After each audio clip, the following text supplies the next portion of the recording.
Welcome to part 2 of our Rattan Sequoia series. Maybe you've already seen our first video where we did the unboxing. We did a little bit of a crazy unboxing, something a little bit different. This video is going to be about the review of the bike. I've had it now for over a month, almost going on 2 months. I've been using it as a daily commuter to get to work. This is my first day riding the new bike. Rode into work this morning. It was a little chilly, but it's absolutely beautiful right now this afternoon.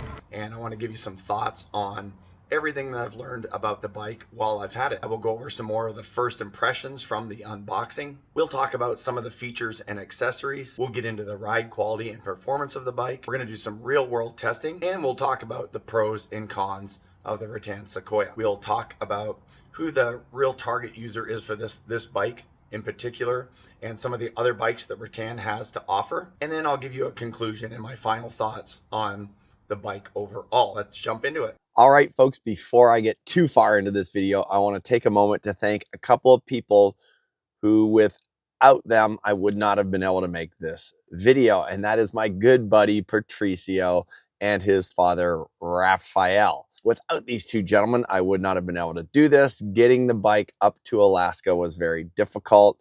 It required some stopping by and having some hazardous stuff done for the battery shipping and things like that. And so I want to thank Patricio and Raph from the bottom of my heart for helping me do this video. And I guess I'd like to thank Elizabeth for allowing her husband and son to help me out with this, and Kathy and Mia for letting me borrow their dad and their brother. But without these two gentlemen taking the time out of their busy lives to help me with the shipping of this bike, I wouldn't have been able to make this happen. I actually sent it to the Bayarena family in Seattle, and they were able to put it on Alaska Air Cargo and get it to me in Juneau, Alaska. So thank you so much for all of your help. Now, let's get back to checking out this amazing e-bike. Charging port is on the right hand side, really easy. It's got a plug here to keep the water out of that as best as possible. When you want to plug it in, just open that port, plug it in, and the charger has an indicator on it. If it's red, that means it's still in the process of charging. Green means it's full. So at this point, we are full. The charger itself is pretty beefy. Specs on this thing, it's 100 to 240 volt input, and it's 3.2 amps max. Output is 54.6 volts, 4.5 amps charging. So pretty powerful and very, very simple. Red light when charging, green light when it's fully charged. It's going to be a little bit difficult to get the camera up in there, but there is a button up here. And when you press that button, you see there's 3 green lights and a red light. That means that you are charged. If it was just the one red light, that means it needs to be recharged. It's just a quick way of looking at the battery. But you also have that up here on your display, so you don't have to worry about that really. Getting the battery out is really easy. You have the key on the opposite side, so you just turn that key, turn this here, and then the battery will pop right out. You can see the battery pack here, 48 volt, 20 amp hour, 960 watt total. Charge current is 5 amps, discharge current is 30 amps. Pretty beefy battery pack. This thing weighs probably 10 or 11 pounds, just the battery pack by itself. Put it back in, just slide the bottom in first, and then pop that back in, make sure that's up, and it is locked and good to go. Turning bike on is pretty simple. You're gonna open up this little port. I wish it was a little bit bigger, me with big fingers, but you just push up on the on switch. Then you come up here, hold down the on button for just a second, and you'll see the display come up. You're good to go. Now when it first pops up, you're gonna see that it's 0 pedal assist. Up here you have your plus and your minus for your pedal assist. So as you press the plus, you'll see the pedal assist go up, and it will go up to maximum of 5. Headlight, pretty simple. Press it, headlight comes on. Press it again, headlight goes out. If you want information, press that. Changes the odometer to total miles and maximum miles per hour, average speed, time, trip. So you can scroll through there using the information button. You can also hold that information button down and you'll go to normal. Hold it down again. You can go to sport mode. Sport mode kicks on the pedal assist a little bit firmer. And then Eco. Eco is what I usually ride on. It's more than enough and works perfect. Now, if you want to go into the settings mode, you're going to hold down both the positive and the minus, and that'll take you into the settings. So you can roll through the settings and you'll be able to read this instructions on what you need to set there. But you've got speed limit, brightness, the different modes, voltage, your advanced settings, and all you have to do is hit the I to get into that, and it'll show you your different settings for speed sensor and all of that kind of stuff. So you'll just have to keep playing with this and do the different settings that you want, but pretty easy. And then when you want to exit, you just get to exit, hit your information button, and you're out. The front suspension has a lock on it, so you can completely lock it out so that when I'm pushing down here, there's no movement at all, or you can go fully open. I run it in about half. I didn't notice much difference from one setting to the other, but once you run it to half, now I can push down on the front and get some play in that. And that seems to be a good setting for me. These are hydraulic brakes, so they have mineral oil in here.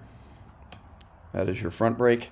The back brake is a little mushy, so I might have to check some of the settings on that, see if I can adjust that a little bit. This is an 8-speed Shimano Hyperglide. The 8 speeds gives you plenty of range when you're looking on climbing hills or just getting out and getting some speed on. It's got a Shimano Altus derailleur and a derailleur guard, so it prevents any of this stuff from getting damaged if you were to drop the bike. Up on the front side here, you'll see that there's a chain guard so the chain can't come off. So that's kind of nice. It doesn't just pop off if you hit a bump and things like that. We talked a little bit about the hydraulic brakes during the unboxing, but they're really nice. This is a torque sensing pedal set, so it means there's a torque sensor in here. So as you apply torque to the pedals, that's where it gets the sensor for your pedal assist.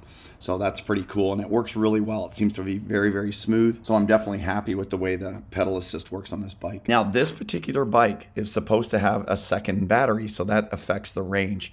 Now, I couldn't get the second battery up here in Alaska. It was hard enough getting the first battery up here, so I added the lock to it. All right, now that we've got the boring stuff out of the way, let's go out and do some real world testing. I mean, people really want to know, how fast does it charge? How fast does the bike go? How far can the bike go? And can it climb hills? So we're going to test all of that stuff and let you know how it did.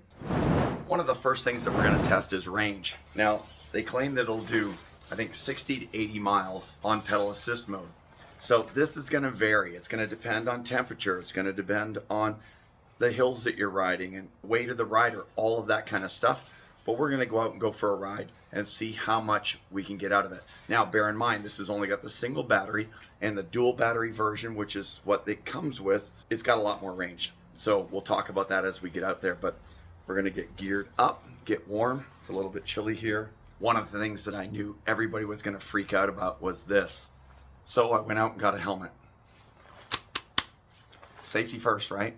Folks have any idea how hard it is to find a helmet that fits a head this big, but this one's adjustable and it's got lights on the back, so that's kind of cool. What I'm going to do is I'm going to start off on pedal assist 1, and I'm going to leave it there for this whole test.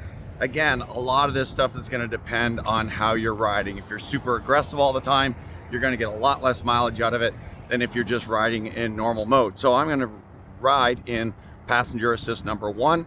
And most of the time we'll ride in 8th gear unless I'm climbing a hill and I need it, and that's it. And we'll see how far we go.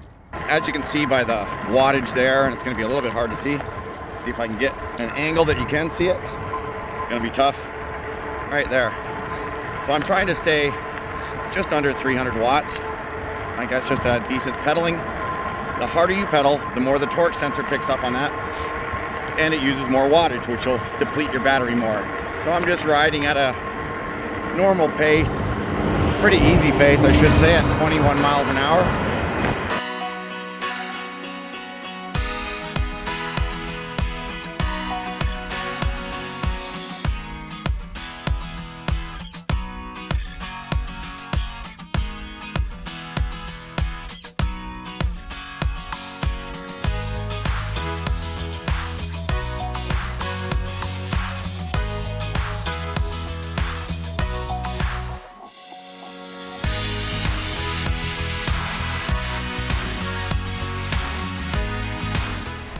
Okay, as you can see, we're 27 miles and we're just under 50%. So I could safely deduce, or somewhat deduce, that we can do 54 miles on pedal assist. But that's not good enough. I need to be able to absolutely prove their mileage claim or disprove their mileage claim. So I'm going to keep riding.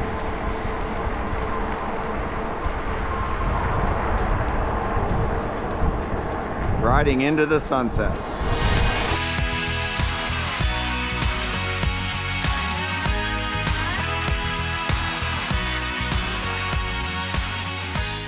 All right, almost 40 miles. Still have 22% left. Okay, I didn't want to just fudge numbers. I wanted to do a real world test. This is as much as I'm going to do tonight. If you look at this, we have 39.8 miles, 22% battery left. So I'll do a little bit of calculating, but I know you can go easily 40 miles on this thing. I pedaled the entire way. I did not use the throttle at all. Can you go 60 to 80 miles? I think you might be really close, especially in different conditions. I mean, it's super cold out right now, so I'm assuming the cold will affect the battery range a little bit. I'm exhausted. I haven't rode 40 miles and I don't know how long. I've been riding, 13 miles into work, 13 miles back at the end of the day, but to do just 40 miles all in a row was a lot. So we'll shut this thing down and we'll talk about more of that later.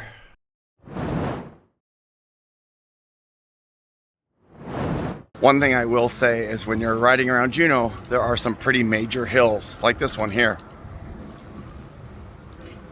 But when you're on an e-bike like this, they're no problem.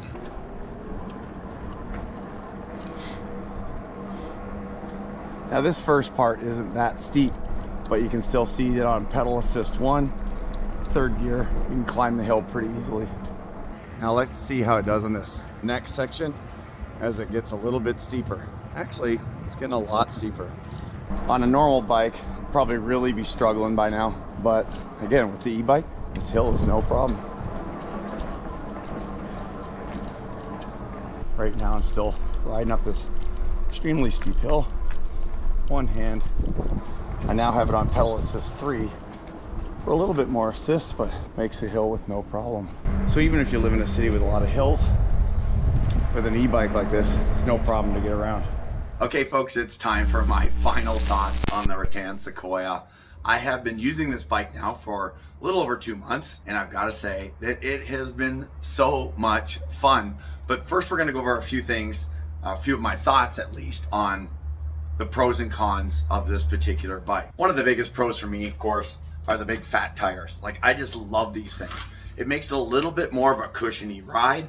You can adjust the air to make it more cushiony or less cushiony. Obviously, the more air you have in the tires, the longer the range you're gonna have, the less air you're gonna have in the tires, the less range you'll have, but the softer the ride. So I choose to go with just a little bit of a softer ride. Now, and it also allows you to get into the sand and get into the dirt and grass and things like that, or even just getting up and over curbs and things like that and riding through certain areas. It just tracks better than a bike that might have small tires. So that's a huge plus for me. Now, the bike is heavier. It doesn't get blown around. So there's a couple of days where I rode in, it was a little bit windy, and because the bike is heavy, it's just super stable. So that was kind of nice. It does have a solid frame and the welds are really well done. Everywhere on the bike where there's a weld, if you look at it up close, super, super well done welds, and the bike is just solid overall. Really, really well built. The range, as you can see by the range test, the range is pretty accurate when it comes to the pedal assist mode. Now, I used pedal assist 1.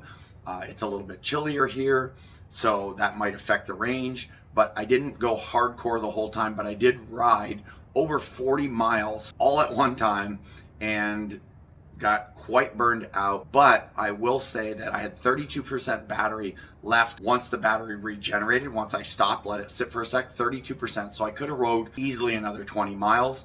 And so I think their 60 to 80 mile with the single battery is pretty accurate. I will say that the range with the throttle only, they say 40 to 60 miles. I don't think that's quite accurate. There were a couple of days where I rode into work 13 miles in one direction and I burned almost 60% battery. And it's pretty flat. It's not too hilly. So that might be a little inaccurate, but again, not many people are going to use the bike for that distance. They're just not going to. The bike has a lot of different throttle settings. Pedal assist has 5 levels. You have 8 gears. So you've got a lot of settings to work with in that respect, plus all the other settings that you get with the digital meter, and there's an app on your phone as well. I never use the app myself, but the app connects to the digital display and allows you to adjust more things. And I think the amount of adjustment that you have will give you more than enough options when it comes to your riding style. Now the cons.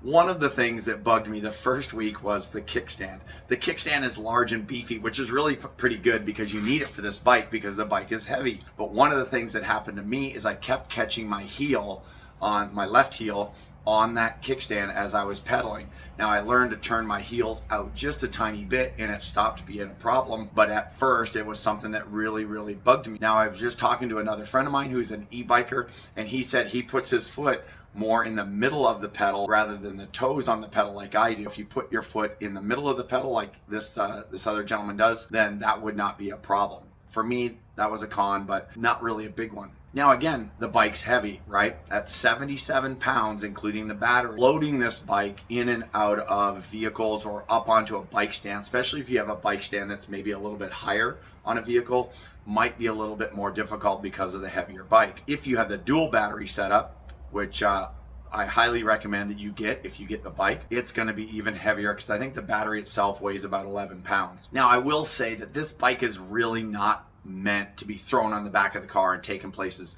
on a daily basis. It's just not that kind of bike. It's really meant for someone who's at a house or an apartment that's going to be commuting to work or is able to ride right out of the back of their house or apartment. Is the heavier bike a pro or a con? I really kind of don't know whether I would say it's a heavier con than a pro, because I really enjoyed riding it and I never even thought of the weight the entire time that I've had the bike. The last con for me is the brake squeal.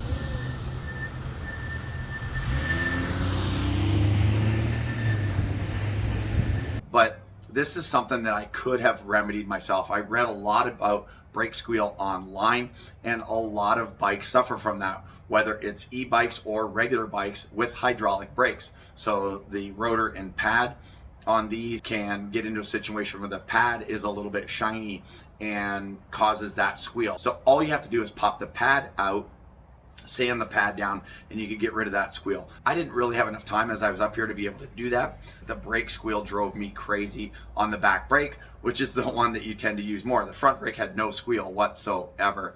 But again, is it really a con? It's just something that really can be remedied with just an hour or so of work. It may even have been because I didn't brake them incorrectly. I read the manual after about how the brakes should be broken in, and I really didn't do that. I just got on the bike and went out riding. So it really could have been my fault that the brakes were squealing the way they were. So the value of this bike retails for around $1,600.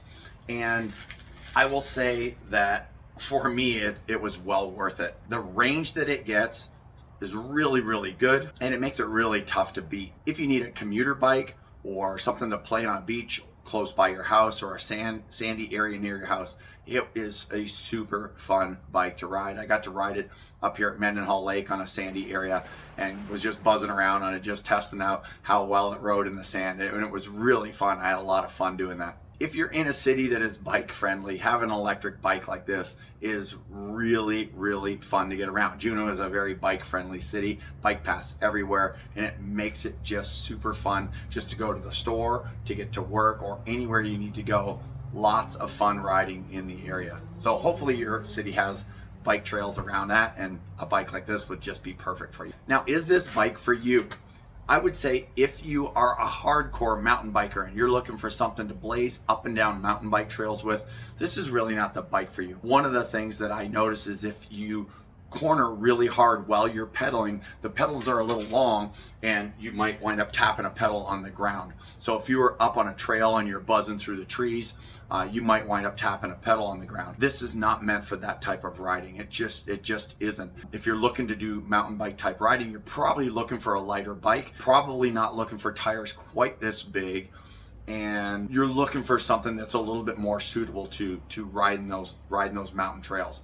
This is really not that bike for you. As I've been saying when I was talking about the tires, if you live near a place that's got a beach where you need these bigger tires 4-inch tires are minimum to be able to ride in deeper sand or any kind of dirt.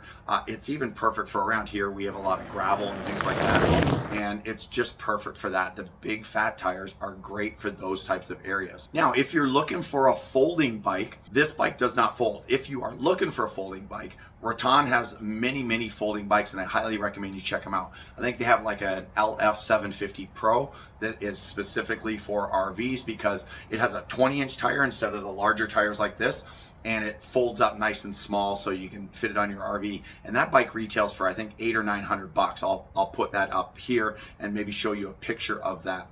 They have a Pinus, and then they have an LM750 as well, and they are all foldable bikes and will allow you to fold them down and store them in a smaller space. So if you have a luggage rack underneath your RV or maybe the back of an SUV or something like that, much easier.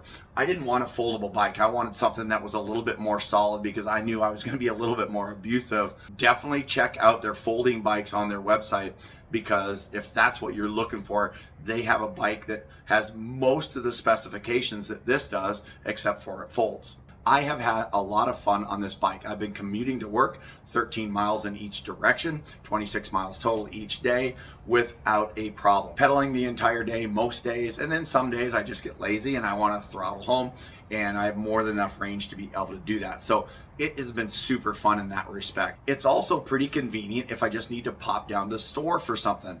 Instead of jumping in one of the company vans, I can just jump on the bike, go down to the store just a few miles away, grab something quick, and head on back. Parking is easier, getting around is easier. I can cut through spots that I can't in the van. So that has been really cool as well. Now, I will say the biggest thing that this e-bike has done for me though is it's just got me out and riding and being more active. Now, I was running when I first got up here before I had the bike, and I would run a little bit every morning. But once I had the bike, really that exercise on the way to work and back was more than enough for me, and it was absolutely awesome. I have heard regular bike people say that having an electric bike is cheating, but it's not. It's just different. If an e-bike gets you off the couch and gets you outside and moving, that's a good thing, right? When I did the range test, I rode over 40 miles in a single day. I would not do that on a regular bike. It's just not for me. I don't want to hurt after I come back from a bike ride. I just want to get out and be active. And when you have the pedal assist on, you can just pedal as much as you want. You can see a whole lot more of the area that you're in with an electric bike than a regular bike. Now, if you just want a regular bike and you're out to exercise and you're a hardcore bike guy, then go ahead and do that. But if you just want to get out and be more active, an electric bike like this is gonna do that for you. And for me, that's more important than worrying about whether or not it's cheating. I loved having this electric bike, and I highly recommend that anybody who is on the fence, click the link below this video and check out the collection of Rattan bikes. I'm sure they're going to have something that suits your needs. If you have any questions, please feel free to comment below and I will get back to you as quickly as possible. Once again, I'd like to thank Rattan for allowing me to review this bike. They have been fantastic to work with, and I look forward to the possibility of working with them again in the future. And we'll see you again in the next video. Thanks for watching, folks.